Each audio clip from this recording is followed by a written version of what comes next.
Selamat Paskah, sahabat Oase Rohani Katolik. Apa kabar Anda hari ini? Semoga Anda semua dalam keadaan sehat serta bersemangat. Seperti Kristus telah bangkit dari mati, kita juga akan menjalani kehidupan baru. Demikianlah kata bijak dari Santo Agustinus. Berbahagia sekali karena hari ini kita semua ditemani oleh Romo Yakobus Riatmoko SX, dan saya Benedict Marita akan menemani Anda semua sampai di penghujung acara nanti.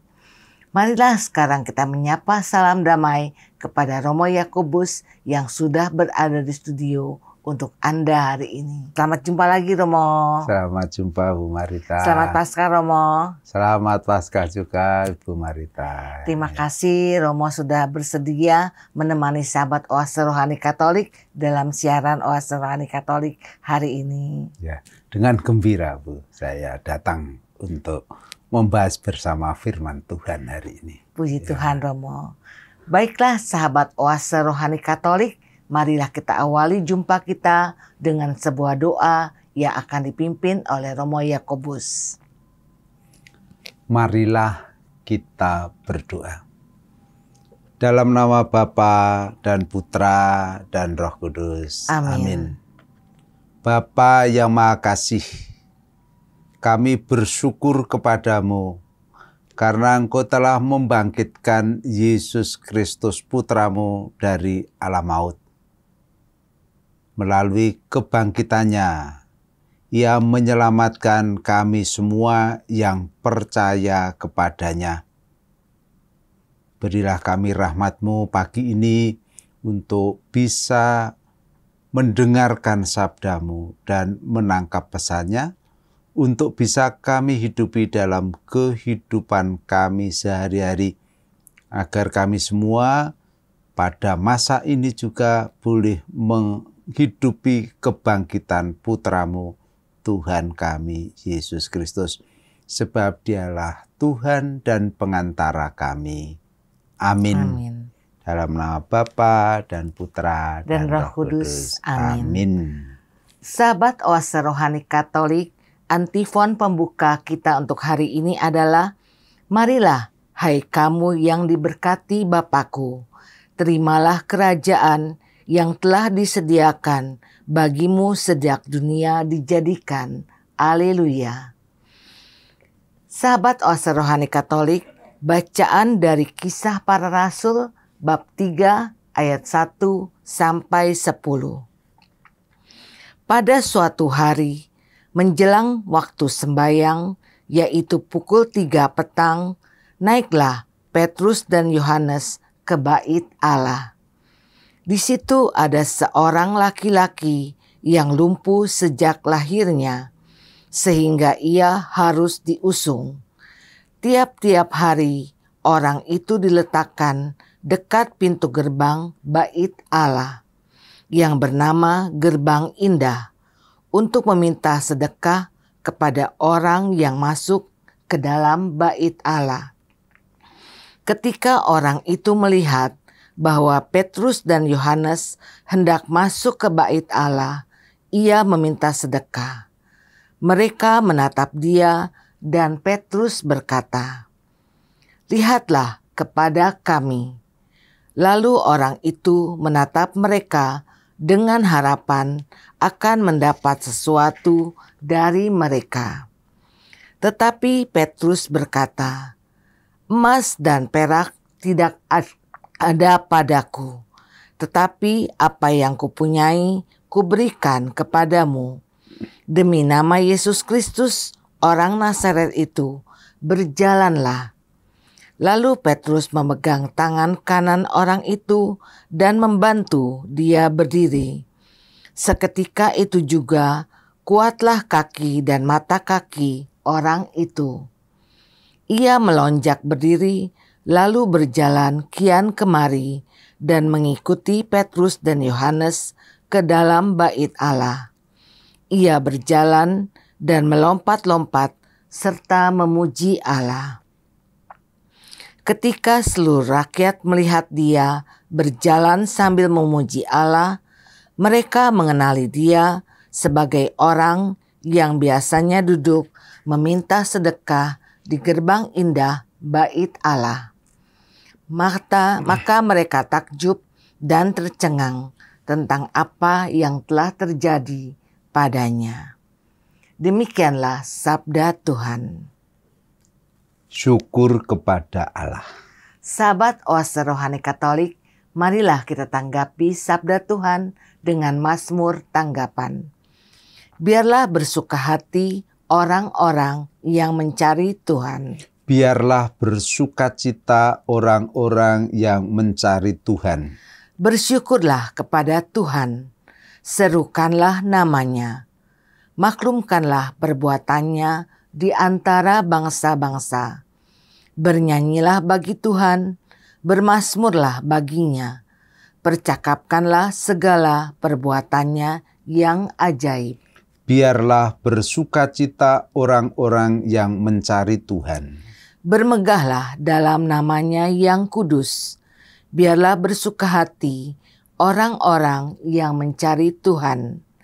Carilah Tuhan dan kekuatannya, carilah wajahnya. Biarlah bersukacita orang-orang yang mencari Tuhan. Hai anak cucu Abraham, hambanya. Hai anak-anak Yakub, pilihannya.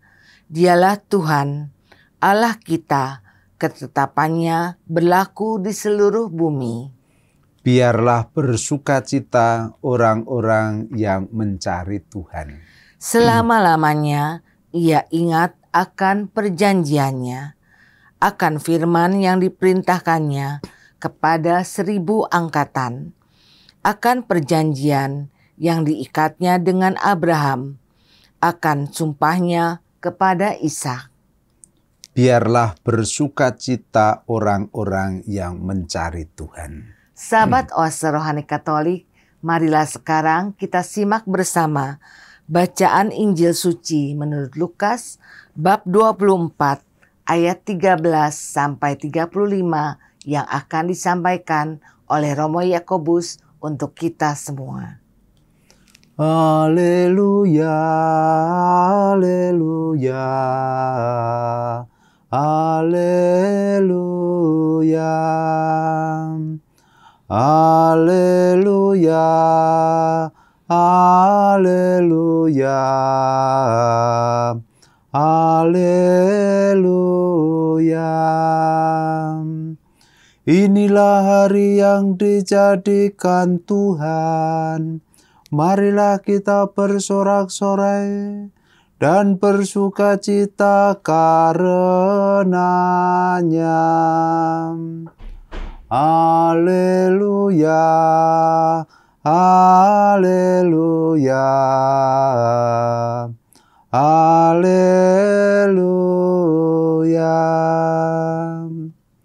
Tuhan bersamamu Dan bersama rohmu. Inilah Injil Suci menurut Santo Lukas. Dimuliakanlah Tuhan.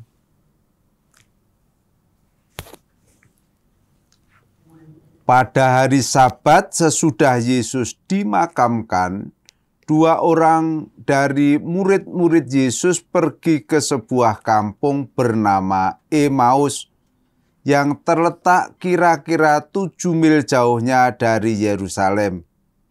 Dan mereka bercakap-cakap tentang segala sesuatu yang telah terjadi.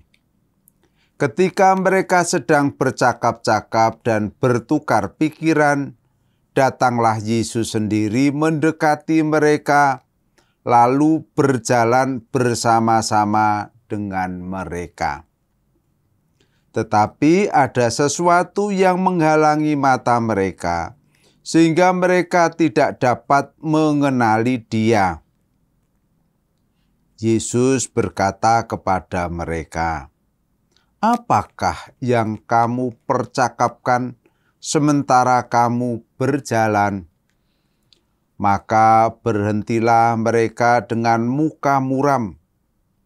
Seorang dari mereka namanya Kleofas menjawabnya, "Adakah engkau satu-satunya orang asing Yerusalem yang tidak tahu apa yang terjadi di situ pada hari-hari belakangan ini.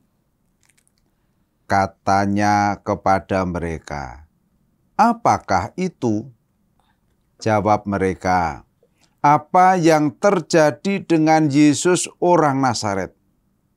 Dia adalah seorang nabi yang berkuasa dalam pekerjaan dan perkataan di hadapan Allah dan di depan seluruh bangsa kami.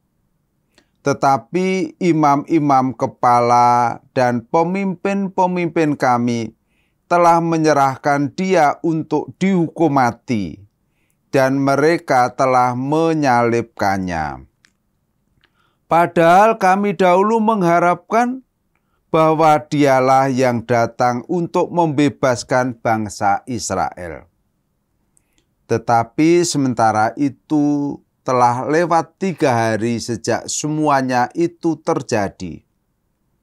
Dan beberapa perempuan dari kalangan kami telah mengejutkan kami. Pagi-pagi buta, mereka telah pergi ke kubur dan tidak menemukan mayatnya. Lalu mereka datang dengan berita bahwa telah kelihatan kepada mereka malaikat-malaikat yang mengatakan bahwa Yesus hidup. Dan beberapa teman kami telah pergi ke kubur itu dan mendapati bahwa memang benar yang dikatakan perempuan-perempuan itu. Tetapi Yesus sendiri tidak mereka lihat. Lalu ia berkata kepada mereka, "Hei kamu orang bodoh, betapa lambannya hatimu, sehingga kamu tidak percaya akan segala sesuatu yang telah dikatakan para nabi. Bukankah Mesias harus menderita semuanya itu untuk masuk ke dalam kemuliaannya?"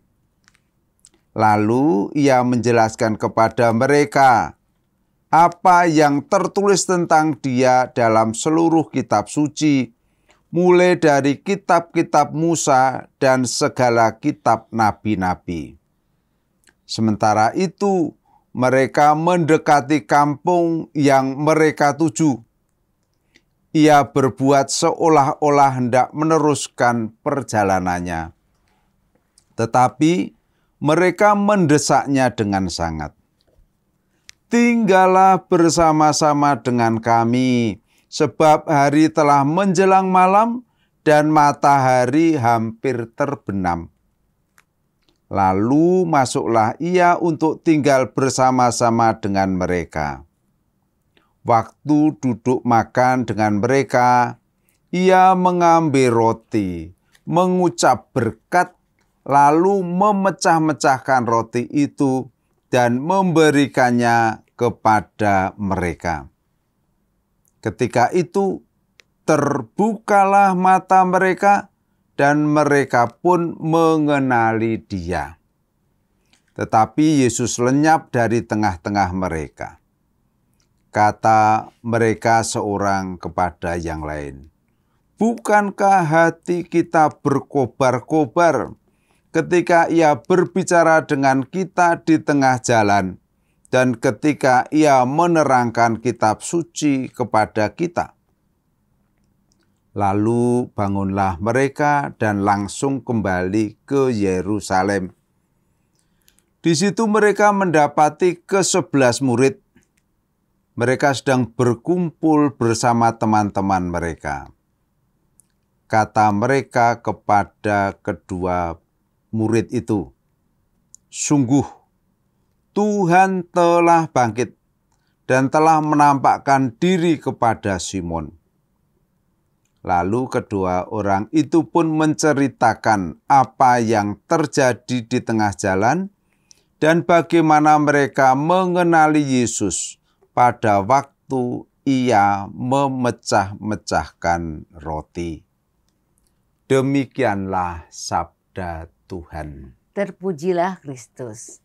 Sahabat Oase Rohani Katolik, setelah kita menyimak firman-firman Tuhan pada hari ini, Marilah kita simak bersama permenungan yang akan disampaikan oleh Romo Yakobus untuk kita semua. Silakan Romo. Baik Bu Marita. Kita mulai dari bacaan pertama ya Bu. Bacaan pertama menceritakan apa yang terjadi setelah kebangkitan Yesus. Diceritakan tadi di pintu bait Allah ada seorang yang sudah lama lumpuh. Untuk datang ke tempat itu pun harus digotong orang lain. Yang mengherankan ketika dua murid Yesus, Petrus dan sahabatnya Yohanes datang ke tempat itu, bisa menyembuhkan orang lumpuh itu. Ya. Yang perlu dicatat bahwa bukan karena kuasa Yohanes dan Petrus sendiri sehingga orang lumpuh itu bisa sembuh dan berjalan kembali. Tetapi berkat kuasa Yesus yang bangkit. Berkat kuasa Yesus yang bangkit. Karena Yohanes dan Petrus telah mengalami kebangkitan Kristus dalam dirinya, maka ia bisa membagi kuasa kebangkitan itu kepada orang lumpuh ini dan akhirnya sembuh. Pertanyaan bagi kita sekarang, apakah mukjizat macam ini masih bisa terjadi di zaman ini kan gitu Bu? Jawabnya ya. Para murid Yesus yang sungguh percaya kepada Yesus yang bangkit dan membiarkan dirinya dipakai oleh Yesus bisa membuat mukjizat-mukjizat dalam kehidupan sehari-hari. Ya. Kalau kita berbicara mukjizat, tidak selalu mukjizat kesembuhan yang istimewa tadi ya. Tapi kita bisa membuat mukjizat-mukjizat harian kalau kita membiarkan kuasa Yesus bekerja dalam diri kita. Saya mau memberikan dua contoh kecil Bu. Ya. Yang pertama, suatu hari ketika saya cuti dari misi saya di Kamerun, saya menjumpai sahabat saya di kampung. Sahabat akrab, dekat Bu. Waktu itu dia menceritakan kepada saya bangkrut. Semula dia anaknya orang kaya, katanya bangkrut. Kemudian saya bercakap-cakap dan mencari cara apa yang bisa saya bantu untuk sahabat saya yang baik itu. Kemudian saya mengatakan kepadanya, aku tidak punya banyak uang, aku punya dana sedikit ini. Barangkali bisa membantumu untuk bangkit. Rupanya Bu, jumlah uang yang tidak banyak itu diberikan kepada istrinya dan kemudian istrinya menggunakan untuk kursus mengajar anak-anak. Setelah lama kejadian itu berlalu, teman saya menceritakan, terima kasih karena bantuanmu membuat kami hidup kembali. Mukjizat kecil yang terjadi dalam kehidupan Bu. Satu lagi Bu ya, pada masa pandemi Bu, di belakang biara kami ada keluarga yang bapaknya meninggal karena COVID-19. Orang-orang di sekitarnya tidak berani mendekat keluarga itu. Karena waktu itu memang masih gawat Bu ya. Kami, komunitas kami berinisiatif untuk datang memberikan bantuan. Tidak banyak. Tapi kami berpikir ini perlu karena tidak berani dan tidak boleh keluar rumah waktu itu. Nah, kemudian kami antar ke sana seperti zaman itu kan kita taruh di depan di depan pagar, kemudian mengatakan, Bu, ini ada sedikit bantuan untuk keluarga Ibu. Rupanya Bu, ini keluarga yang non-Kristiani ya. Keluarga itu merasa didukung sehingga dia melanjutkan hidupnya, merasa bangkit kembali dari keterpurukannya itu.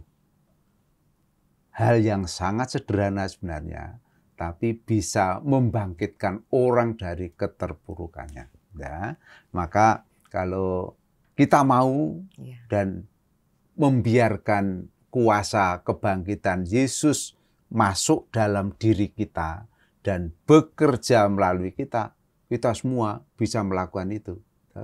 Syaratnya tadi, kita membuka diri bagi kuasa Kristus yang bangkit, biarlah Kristus yang bangkit bekerja melalui kita. Gitu.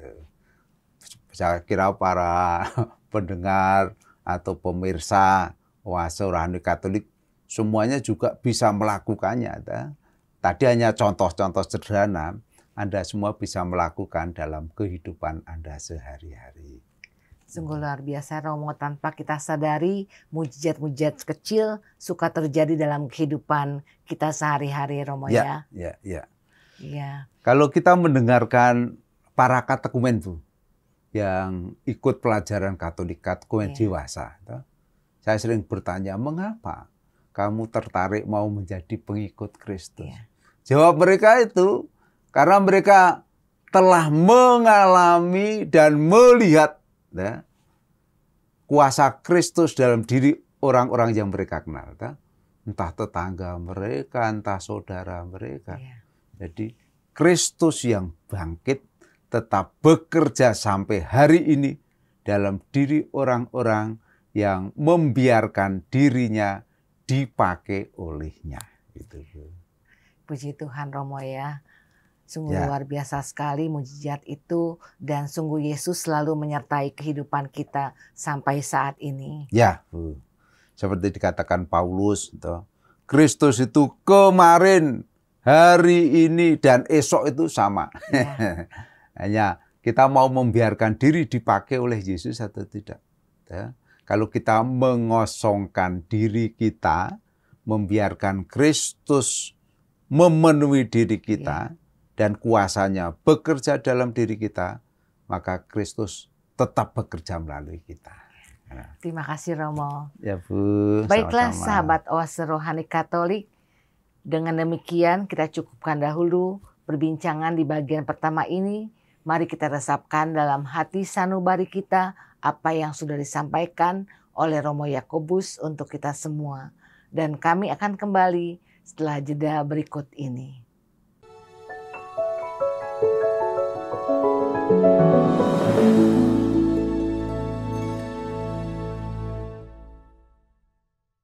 Sahabat Oase Rohani Katolik, selamat berjumpa kembali dalam siaran Oase Rohani Katolik.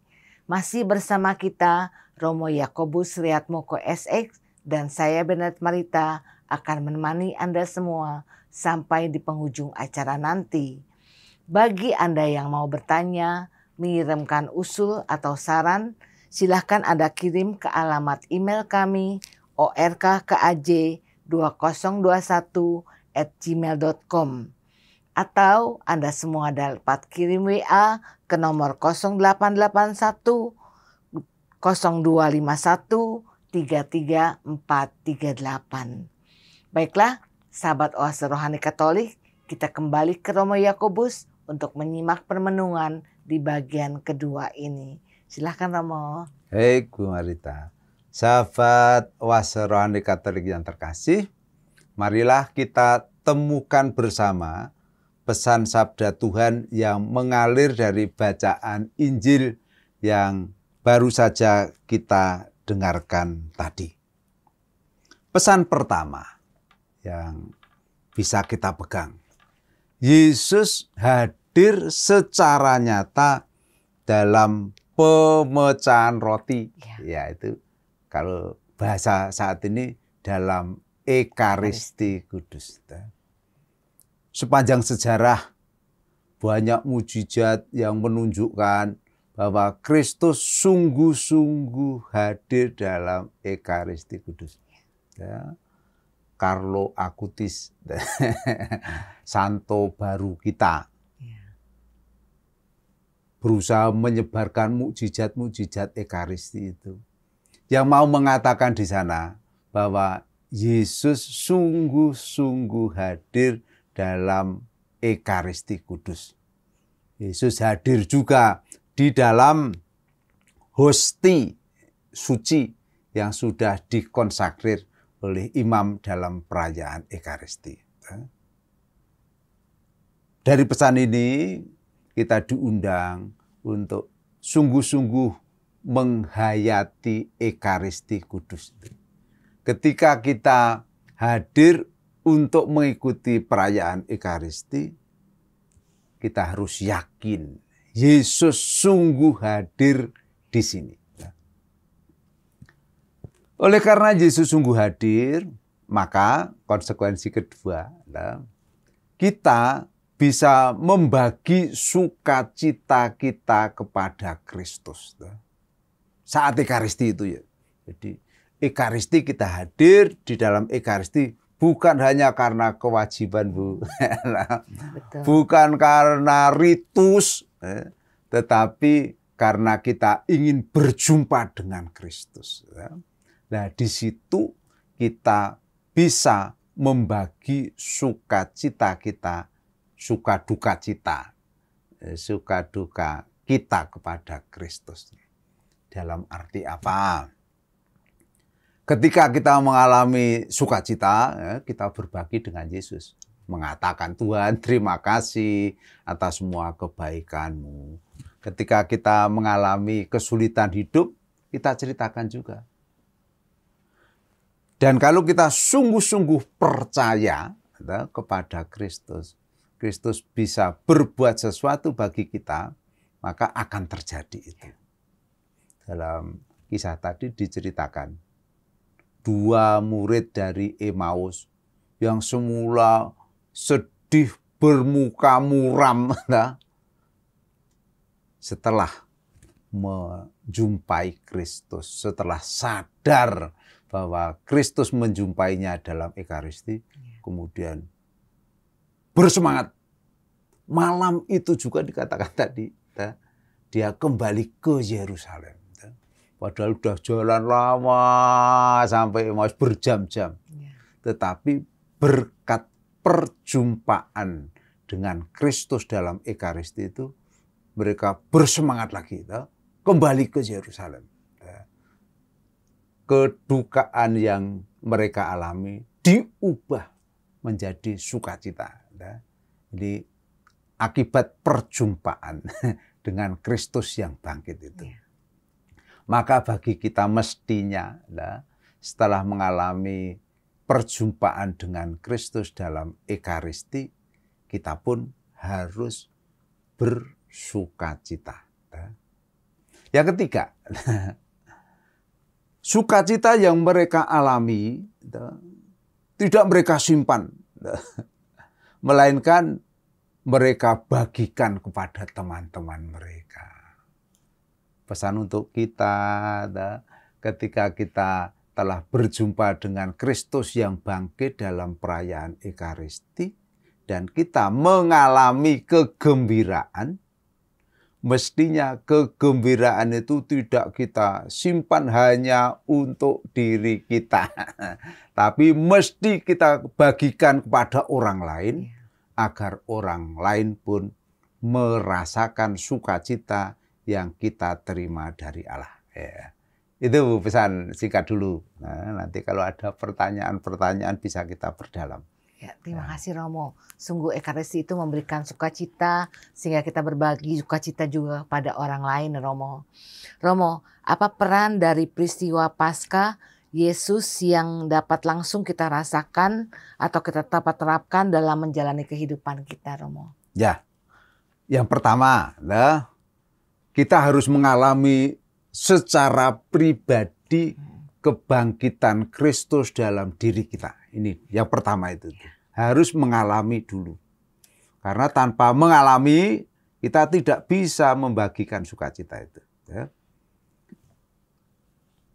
Pada malam Paskah dan hari Paskah, kita merayakan Kristus merayakan Paskah Kristus dalam Ekaristi Kudus.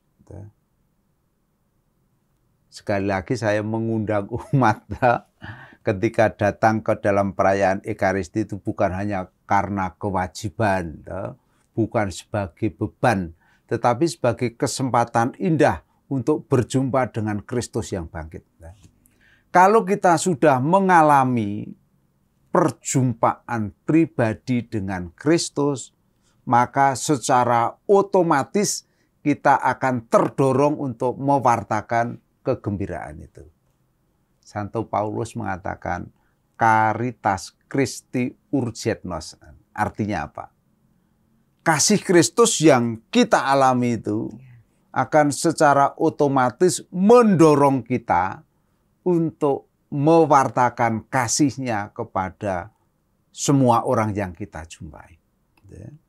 Maka pertanyaan kritisnya, kalau aku mengikuti Ekaristi setiap minggu, bahkan setiap hari, tapi hidupku hanya untuk diriku sendiri.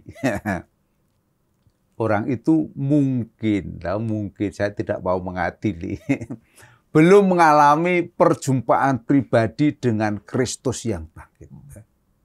Mungkin yang menerima Ekaristi, hosti, kemudian dimakannya, tetapi hatinya belum dibuka bagi kehadirannya. Kehadiran Yesus dalam dirinya tidak mengubah apa-apa. Lah, kalau orang macam ini ya daya kebangkitan Kristus dalam Ekaristi Kudus ya tidak berguna, tidak berdaya guna karena orang menutup hatinya. Tetapi kalau orang menerima tubuh Kristus setiap hari Minggu, kemudian mengosongkan dirinya, membiarkan Yesus berkuasa dalam dirinya, maka tadi secara otomatis kita akan didorong untuk melakukan kasih Kristus, kasih yang telah kita terima darinya. Itu, Bu. Sungguh luar biasa Romo ya. Romo, bagaimana doa apa yang kita ucapkan sebagai ucapan syukur kepada Tuhan, Romo, setelah kita menerima Ekaristi pada hari Minggu atau hari-hari lainnya, Romo? Ya, di dalam puji syukur sebenarnya ada doa setelah komuni. Baik, rumusan itu baik, tapi menurut saya yang lebih penting adalah doa spontan yang mengalir dari hati kita.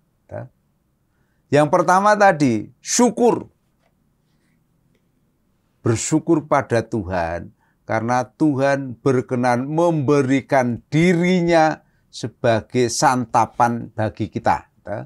Rasa syukur. Nah, kemudian dari rasa syukur itu penyerahan diri. Tuhan, terima kasih Engkau telah berkenan mengunjungi hatiku. Meskipun aku pendosa, Engkau tetap mencintai aku. Sekarang Tuhan, bila Engkau berkenan, pakailah diriku sebagai alat-Mu untuk membagikan cinta-Mu bagi orang lain. Gitu. Kalau ada keterbukaan hati yang saya ulang-ulang tadi, saya yakin Yesus mau tinggal di dalam diri kita dan menggunakan diri kita sebagai alatnya. Tuhan itu memberikan kebebasan kepada kita. Jadi pemberian Tuhan yang terbesar itu kebebasan.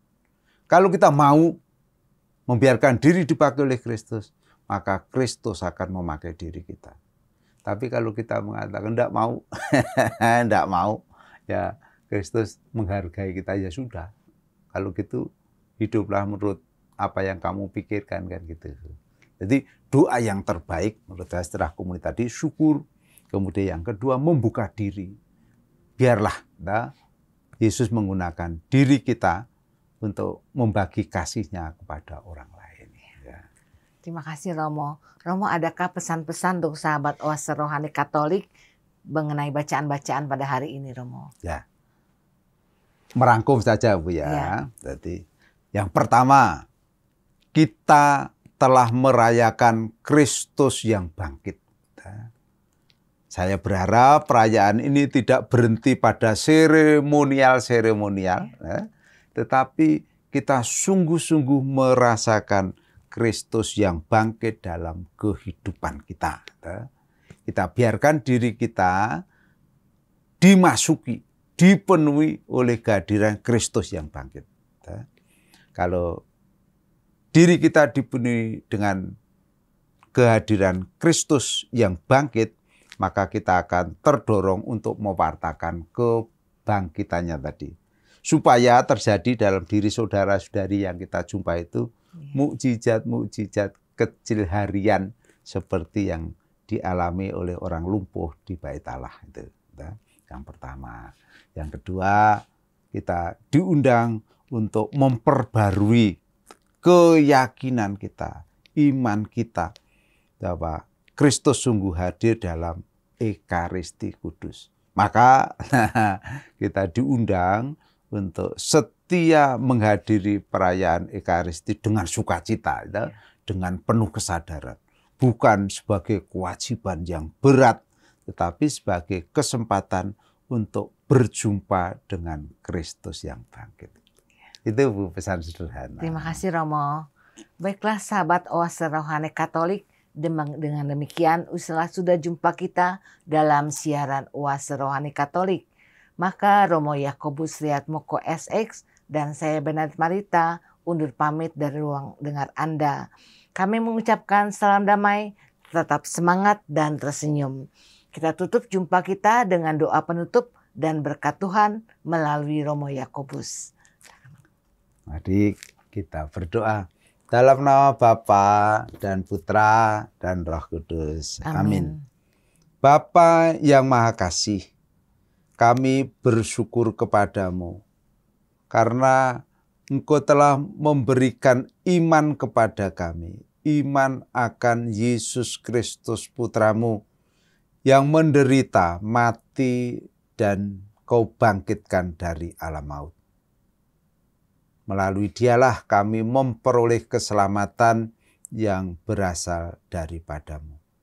Kami mohon, berilah kami semua rahmat-Mu untuk bisa membuka diri, dipakai oleh Yesus sendiri untuk mewartakan karya kebangkitannya, agar semakin banyak orang percaya kepadanya dan memperoleh keselamatan yang datang daripadanya. Bunda Maria, Bunda kami terkasih, doakanlah kami semua anak-anak-Mu. Salam Maria, penuh rahmat Tuhan sertamu. Terpujilah engkau di antara wanita, dan terpujilah buah tubuhmu Yesus. Santa Maria, Bunda Allah, doakanlah kami yang berdosa ini, sekarang dan waktu kami mati. Amin. Tuhan bersamamu. Dan bersama rohmu. Semoga Allah yang Maha Kuasa memberkati saudara-saudara sekalian dengan berkat-Nya yang melimpah. Bapa dan Putra dan Roh Kudus.